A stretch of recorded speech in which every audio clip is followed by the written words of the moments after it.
una marca en mí hasta estos tiempos. Y yo nunca lo he dicho, solo creo que una persona lo sabe, dos personas.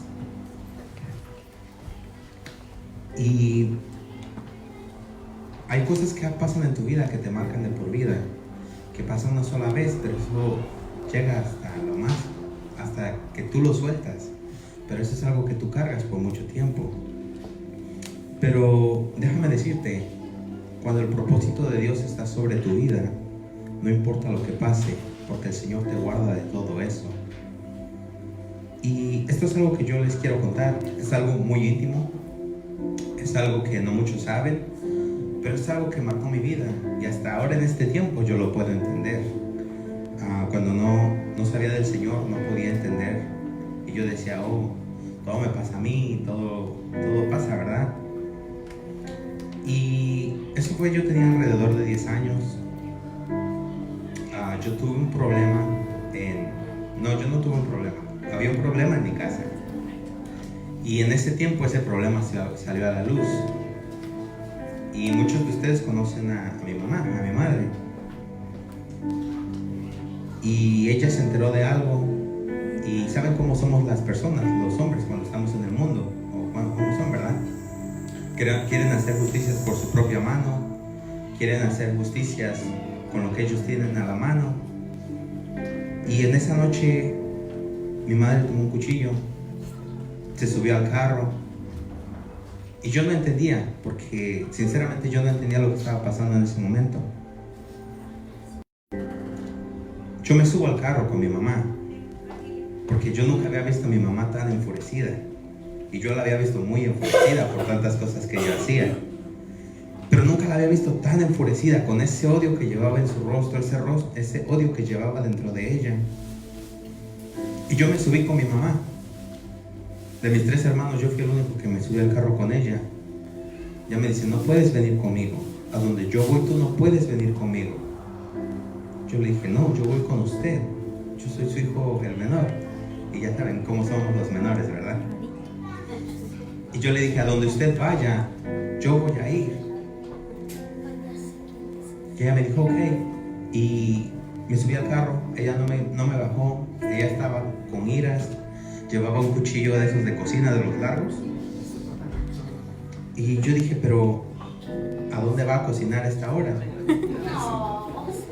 ¿Por qué? ¿A dónde vas? Y yo nunca había visto a mi madre manejar tan rápido. Pero como a 10 minutos donde ella iba a ir, las llantas del carro se poncharon. Todas.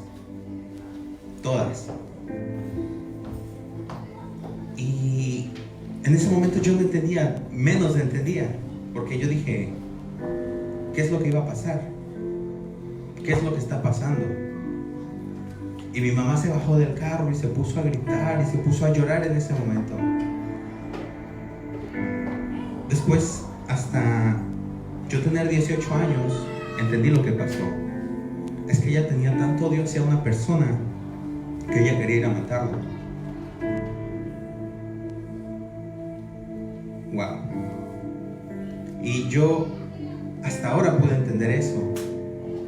Porque déjame te digo, el sello del Señor era tan grande en mi vida que si yo hubiera llegado ahí y mi mamá hubiera hecho algo así, yo no sé yo dónde estaría ahorita. Estaría sin madre, sin padre, porque mi padre estaba aquí, mi madre estaba allá. Ninguno de mis hermanos era mayor de edad. Solo a nosotros nos hubiera acogido la ciudad. Tantas cosas que pudieron haber pasado. Pero de ese carro nuevo, todas las llantas se poncharon. Eso no tiene otra explicación. Porque mi mamá nunca era descuidada. Ella siempre, antes de salir cualquier cosa, ella siempre cuidaba su carro. Y justo esa noche que ella salió enojada, ella salió molesta, que ella estaba dispuesta a hacer hasta lo último, no pudimos llegar. A 10 minutos y no pudimos llegar.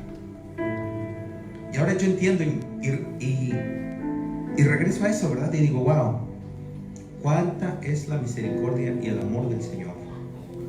Porque si nosotros hubiéramos llegado, yo no estaría aquí en este momento. Mi mamá probablemente estaría presa. Mi papá estaría maybe en México, yo no sé. Tantas cosas hubieran pasado. Yo no tendría la familia en Yeshua que tengo ahora. No tendría mis hijos. ¿Y por qué les estoy hablando de esto, verdad?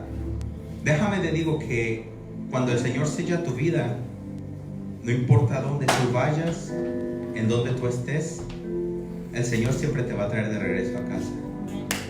El Señor te va a traer desde los confines de la tierra. El Señor ha establecido ese propósito contigo desde el vientre de tu madre para que tú lo lleves a cabo en tu vida. Tal vez tú piensas que tú lo estás llevando a cabo, pero déjame te digo que el hecho de que tú estés aquí en esta noche, en este lugar, tú lo vas a cumplir. Porque el Señor ya lo declaró y lo dijo. Mientras estaba escuchando la canción, ¿verdad? Que decía, inúndanos, Señor, inúndanos. Inúndanos con esa agua, porque queremos llevar a cabo tu propósito, porque queremos llevarnos hasta donde tú nos tengas que llevar. Y cuando yo estaba pensando en la palabra, ¿verdad? ¿Qué les voy a traer? ¿Qué es lo que el Señor quiere con ustedes en esta noche? El Señor me llevó a Jueces, que es una historia muy conocida, pero el Señor muchas veces me da algo diferente. Si tienen Biblia, pueden ir a Jueces 6. Si alguien necesita una Biblia, pueden levantar la mano y se les traerá una Biblia.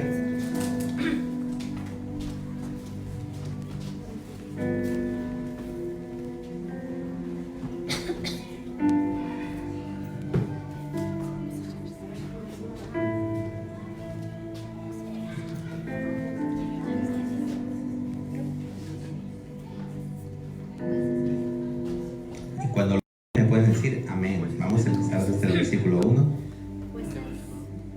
6.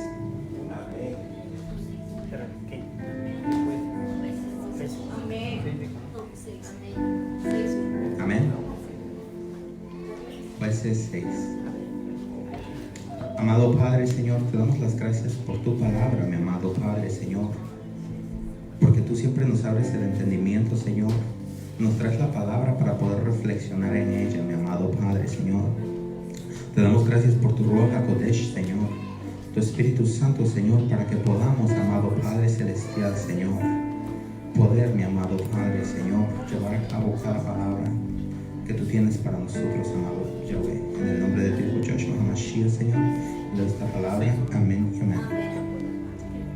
¿Lo encontraron? Jueces 6. Amén. Amén. En el capítulo 1 dice, pero los hijos de Israel hicieron lo que era maldito ante los ojos de Yahweh. Así que Yahweh los entregó a Midian por 7 años. Midian, o sea, los medianitas, ejerció su poder rigurosamente contra Israel. A causa de Midian, los hijos de Israel se escondieron en las montañas, en cuevas y otros lugares seguros. Después de la temporada de cosecha, Israel, Midian con Amalek del este le atacaron. Ellos acamparon junto a ellos, destruyendo el producto del país hasta Asa. No dejaron nada para que el pueblo viviera, ninguna oveja, ningún buey, ningún asno. Porque ellos subieron con sus ganados y tiendas, y vinieron tan densos como la langosta. Ambos ellos, sus camellos, eran innumerables, y ellos vinieron a la tierra para destruirla. Y Israel se puso muy desanimado a causa de Miriam, y los hijos de Israel clamaron a Yahweh. Vamos a continuar más adelante, pero quiero entrar en esto, ¿verdad? ¿Qué es lo que pasó aquí, verdad? Dice que el pueblo de Israel estaba haciendo lo malo en contra de Yahweh, que ellos estaban desobedeciendo, ¿verdad? ¿Qué pasa cuando tú estás muy cómodo, verdad? Te empiezas a olvidar. Cuando estás en la prueba, ahí nos acordamos completamente del Señor. Cuando estamos en la prueba, podemos orar, así sea de mañana, tanto bien de noche. Podemos ayunar, podemos hacer las cosas que tenemos que hacer. Pero cuando pasa la prueba, te empiezas como a enfriar un poquito, ¿verdad? como que ya, ay Señor, pero es que son las 5 de la mañana y si me levanto a las 6 de la mañana, mejor a las 7 de la mañana. Y empiezas a enfriarte un poquito, ¿verdad? Pero aquí dice que ellos estaban haciendo lo malo en contra de Yahweh. O sea que ellos no estaban haciendo nada que era bueno para el Señor. Y en el versículo 2 dice que, en el 2 y el 3 nos dice que los medianitas vinieron y los atacaban, los agobiaban, ¿verdad? Imagínense, tú ya tienes listo para la siega, listo para recoger los frutos. Y viene una tribu mala y te roba esos frutos. ¿Tú cómo te sentirías? ¿Alegres?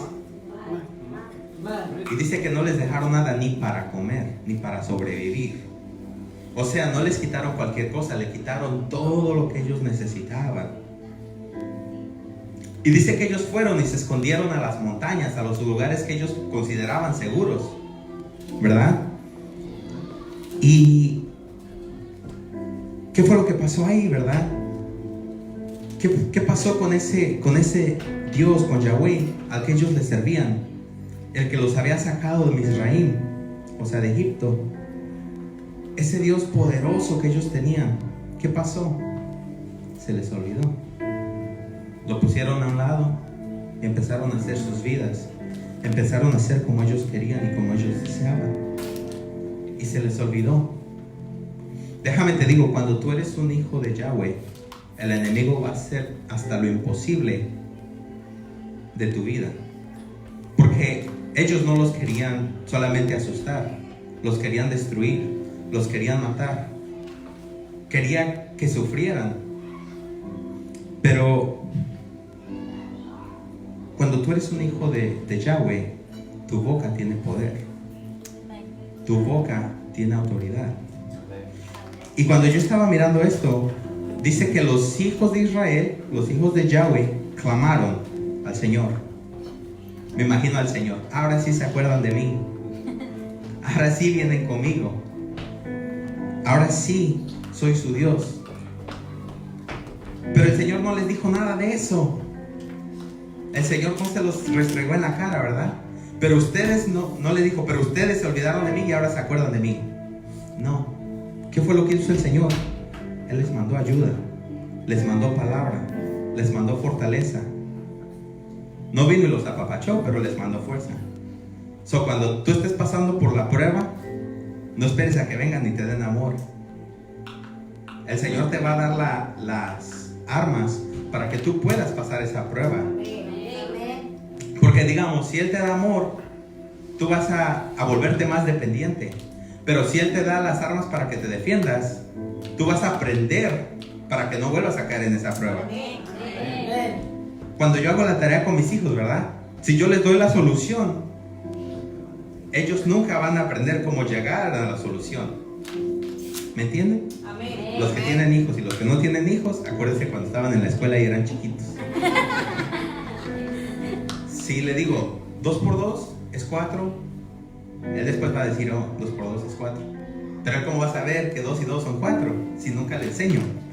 Amén. Y dice que los hijos de Yahweh, o sea Israel, se estaban escondiendo.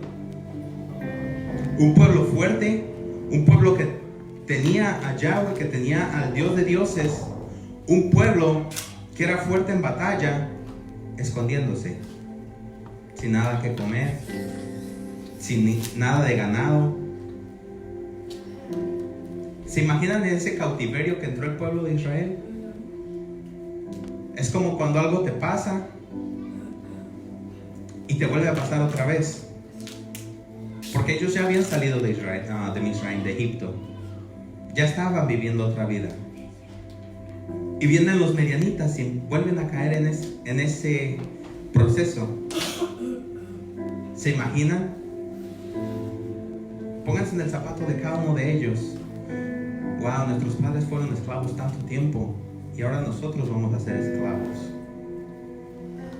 Wow, nuestros padres sufrieron mucho cuando estaban esclavos en Egipto. Ahora nosotros podemos pasar por lo mismo. Yo me imagino la aflicción que tuvo que levantarse en ese pueblo. Pero cuando el enemigo te paraliza, no te deja pensar, te bloquea totalmente. No te permite que te recuerdes al Dios que tú le sirves. No te permite entrar en ayuno y en oración y te empieza a alejar del Padre. Ese es un peligro muy grande. Nunca dejes que las mentiras del enemigo te paralicen. Porque al Dios que le sirves es el Dios de dioses y el Rey de reyes.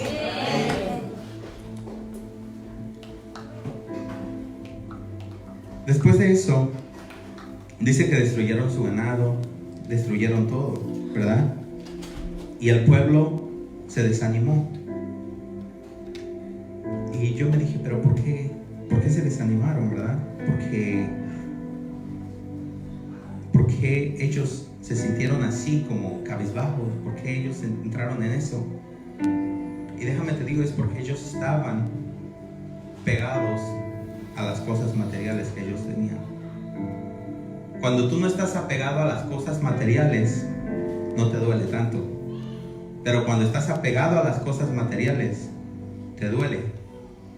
Un paso más allá, cuando el Señor sacó a Lot de Sodoma y Gomorra, ellos continuaron, pero la esposa regresó a ver, porque ella estaba pegada todavía a todo lo material. Si vamos no tienen que ir, pero en 1 de Juan 2:16 dice: no améis a nada del mundo, ni lo que está en el mundo, ni lo que está en el mundo. ¿Por qué? ¿Qué pasa cuando amas lo que está en el mundo? Tienes un carro del año, gloria a Dios, pero ¿qué pasa si lo amas más que al Señor? Tienes una casa de 20 recámaras, 10 baños, pero ¿qué pasa si la amas más que al Señor? Tienes un excelente trabajo donde ganas $10,000 al día,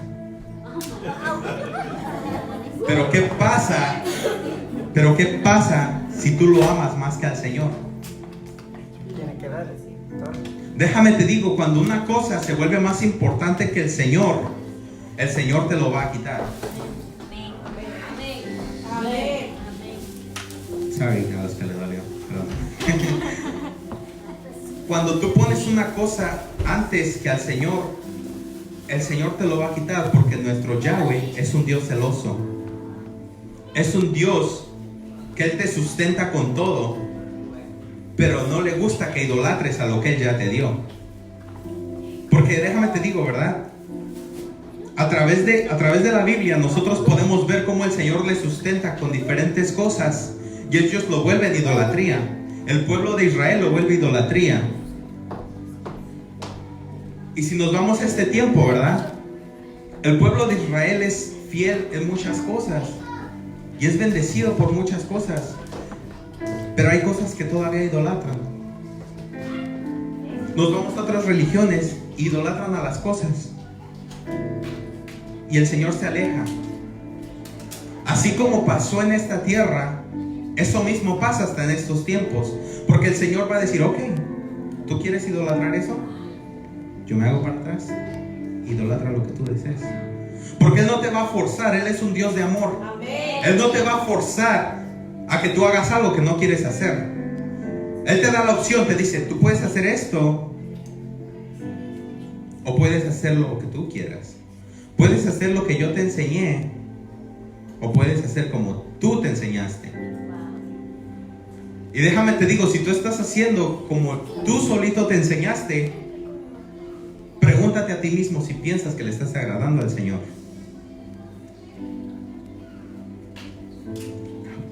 ¿Sabe? Piensa en un segundo, ¿verdad? Ese Dios que sacó a Israel a través del mar, que trajo plagas a la tierra de Egipto,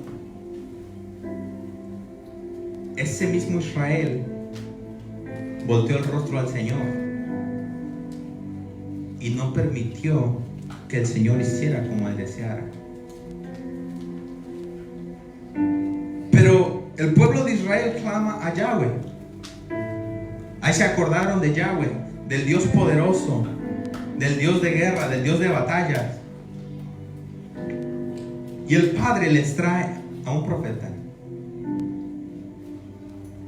Y si quieren vamos a leerlo. Está en Juan 6.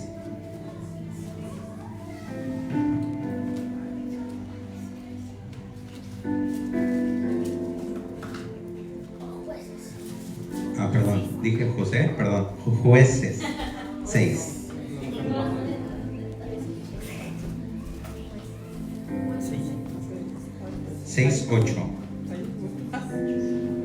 Jueces 6:8. Y dice: Yahweh envió un profeta a los hijos de Israel que dijo a ellos: Yahweh el Elohim de Israel dice: yo los saqué de Misraim de una vida de esclavitud. Yo los libré del poder de Misraim y del poder de todos sus opresores, y los eché delante de ustedes y les di su tierra. Y yo dije a ustedes: yo soy Yahweh, su Elohim. No temerán a los dioses de los Emorí en cuya tierra están viviendo. Pero ustedes no prestaron ninguna atención a lo que yo les dije. Entonces el malaj de Yahweh vino y se sentó debajo del árbol de pistacho en Ofra, que pertenecía a Joash o a Joás, el Abiesri. Su hijo Gedeón estaba sacudiendo el trigo en el lagar para poder esconderlo de Midian. El 12. El malaj de Yahweh se le apareció y le dijo: tú, héroe valiente, Yahweh está contigo. El 13 dice: perdóname, Señor, respondió Gedeón, pero si Yahweh está con nosotros, ¿por qué nos está sucediendo todo esto? ¿Y dónde están todos sus milagros que nuestros padres nos contaron cuando ellos dijeron: no nos sacó Yahweh de Misraim, pues ahora nos ha abandonado y nos ha entregado a Midian? Yahweh volvió y le dijo: ve en estas fuerzas tuyas y salva a Israel de las manos de Midian. ¿No te he enviado yo? Pero Gedeón le respondió: perdóname, mi amo, pero yo, ¿con qué he de salvar a Israel? Pues mi familia es la más pobre en Menasés, y yo soy la persona más joven de la casa de mi padre. Yahweh le dijo: porque yo estaré contigo, tú derrotarás a Midian tan fácilmente como si fuera un hombre. Aleluya. Wow. ¿Qué fue lo que pasó aquí, verdad? Esto fue sobrenatural, esto fue único, esto fue increíble. Porque ¿qué es lo que pasó, verdad? Está a Gedeón sacudiendo ahí para esconder las cosas, ¿verdad? Y viene el malaj de Yahweh.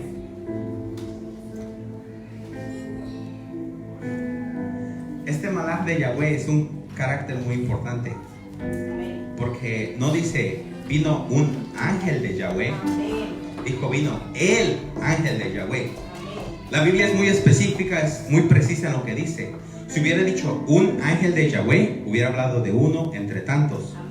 Pero le dijo vino el malaj de Yahweh, el ángel de Yahweh, que viene siendo Yeshua mismo, o sea, Jesús. Y cuando él viene, le dice: tú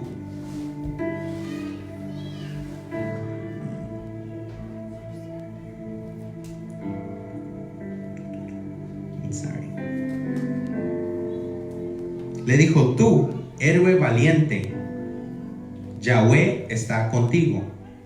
No le estaba diciendo cualquier cosa, no le estaba haciendo cualquier referencia, le estaba diciendo: tú, héroe valiente. Déjame te digo, una vez que ya fue establecido en la tierra y en los cielos, eso tiene que suceder. No le está preguntando: disculpa, ¿tú eres un héroe valiente? Le está diciendo: tú, héroe valiente. Es como cuando él le habla a cada uno de ustedes, ¿verdad? No les está preguntando, les está diciendo lo que son. No, si no le diría: ¿acaso tú eres un héroe valiente? Pero no lo dijo. Le dijo: tú eres valiente. La tribu de Manasés era conocida porque ellos eran los guerreros de ese tiempo. Eran como los más fuertes, digamos. Y en cuanto le dice eso, le dice: Señor, pero ¿cómo? En pocas palabras le dijo: pero yo ¿cómo lo voy a hacer? Si mi casa es la casa más pobre de la tribu de Manasés y yo soy el menor de mi casa. O sea, de todos los que pudo haber sido escogidos, el Señor lo escogió a él. El Señor ya lo tenía preparado a él. Y eso me recuerda mucho a la historia de David. ¿Por qué? Porque David estaba en el campo. David no estaba en su casa con sus hermanos cuando estaban escogiéndolos. Lo mismo pasó con él, con Gedeón. Él no estaba con sus hermanos. Dice que él estaba recogiendo algo para esconder de los medianitas, cuando el mismo Joshua o Jesús se le presentó. Wow. Cuando yo me pongo a pensar en eso, digo, qué lindo, ¿verdad? Tú estás tratando de hacer algo para ayudar a tu propio pueblo, y se te presenta el Mesías. Y no solamente eso, declara algo sobre tu vida. Él fue doblemente bendecido y él no se daba cuenta todavía. Él se menospreciaba a sí mismo porque él no veía el potencial que Joshua ya sabía que había dentro de él. Muchas veces tú no puedes ver lo que hay dentro de ti hasta que alguien por afuera te dice amén. Cuando el Mesías no era cualquier persona. El Mesías estaba ahí cuando él fue diseñado, cuando Gedeón fue diseñado. Desde el vientre de su madre, el Mesías estaba ahí, Joshua estaba ahí. Él estaba hablando con esa autoridad porque él sabía que había dentro de él. Pero él mismo se menospreció. Él mismo no veía lo que había dentro de él. Él se preguntaba, ¿pero cómo?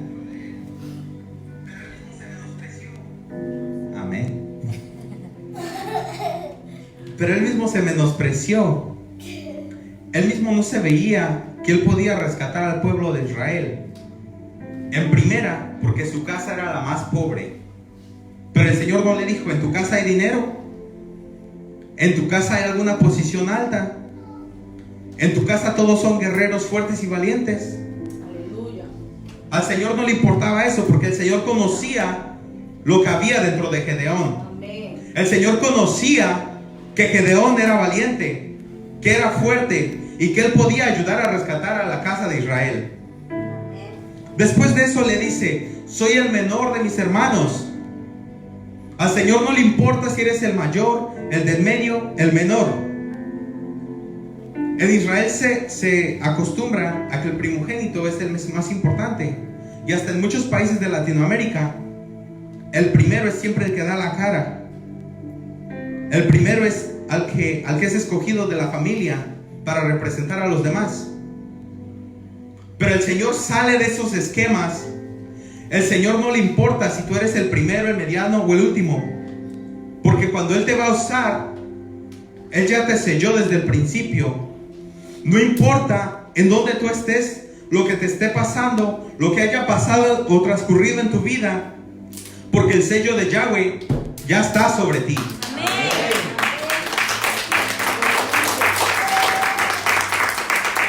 Ese llamado del Señor es más grande de lo que tú puedes imaginarte. Es más grande de lo que Gedeón podía imaginarse en ese momento. Porque él no se veía como un héroe. Él no se veía como alguien valiente. Pero el Señor lo veía con esos ojos. El Señor sabía que él era valiente, que él era fuerte, que él podía pelear y libertar al pueblo de Israel de los medianitas. Aleluya. Y mientras yo estaba leyendo esto, ¿verdad? Yo pude hacer esa conexión conmigo y con él. No quiero ser como Gedeón, pero en ese momento yo hice una conexión, ¿verdad? Porque yo dije, los planes del Señor para mi vida, Él ya los tenía escogidos. Por eso Él me libraba de tantas cosas. Por eso el Señor me tenía como en una burbuja. Hubo tantas cosas que pasaron en mi vida, pero todo eso, el Señor me protegió para poder estar aquí hoy con ustedes. Para que pudiéramos estar y ser parte de la misma familia. Porque yo tengo mucha familia, demasiada familia. Ni siquiera los conozco a todos. Pero de parte de mi padre tengo 12, de mi madre tengo 12 tíos. de mi padre son 10. Y cada uno tiene entre 3 a 5 hijos. Mi familia es enorme en el mundo. Pero en Yeshua, mi familia es la que está aquí sentada. Mi familia es la que me apoya a caminar en los pasos del Mesías. Esa es la verdadera familia. Y como les dije la otra vez, cuando el Mesías estaba con sus discípulos, le dijeron que su madre y sus hermanos estaban afuera. Le dijo, no, mi familia es la que está aquí. Mi familia es la que está aquí. En mi trabajo hay muchas personas, pero pocas son mi familia. Los que vienen aquí, ellos van a ser mi familia. Los que responden al llamado, ellos son mi familia. Los que están aquí, véanlos bien. Ve a tu izquierda, ve a tu derecha, ve atrás, ve adelante. Todos y cada uno son tu familia. Algunos de aquí son familia sanguínea, pero también son espiritual. Y sanguínea es familia de sangre. ¿Y qué pasa después, verdad? En el versículo 24 dice que Gedeón hizo un altar a Yahweh Shalom. O sea, ese encuentro que pasó ahí, debajo de ese árbol, pudo traer paz a su vida que él no tenía antes. Shalom significa paz. Yahweh Shalom es Dios de paz. So, cuando antes de que él tuviera ese encuentro sobrenatural con el Mesías, su vida no tenía paz. Eso es lo que yo entiendo. Cuando tuvo ese encuentro con el Mesías, con Joshua, él pudo encontrar esa paz que no había podido encontrar en toda su vida.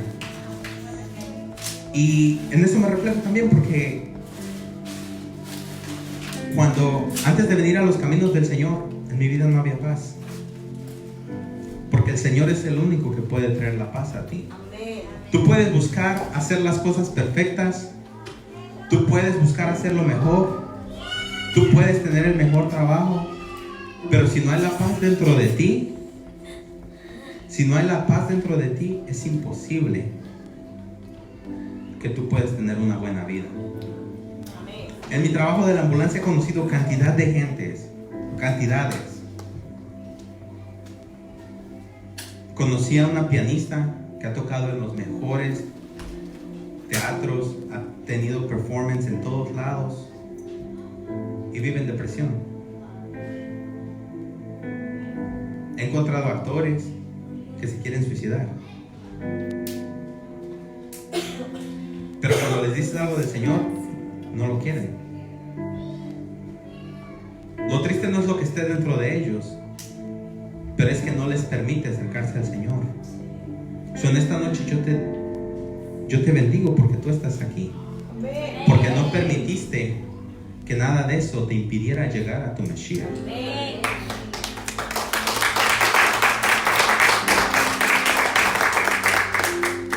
¿Qué fue lo que pasó después? Nos dice que en Jueces 7, Gedeón subió con 32,000 hombres. Pero el Señor le dijo, no, son muchos. Si yo les permito que ganen, ellos se van a vanagloriar.